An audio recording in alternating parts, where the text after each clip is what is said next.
What should I do over the summer to get ready? First of all, I love the attitude that you're looking ahead and you're saying, hey, I want to do my best in this. So what would I be doing if I was getting ready for a data science program? I'm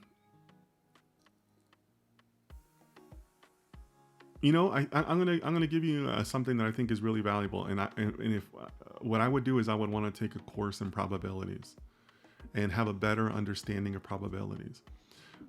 Depending on your program, your university, not all programs do a good job of teaching you about probabilities. And I want all of my data scientists that work for me to always have a strong understanding of probabilities. Because remember, data science is not a perfect science. Algorithms do not give you the right answer, they give you the most probable answer. So I like for my data scientists to have a background in probabilities and be able to understand how these numbers come together, or kind of what the numbers mean, right?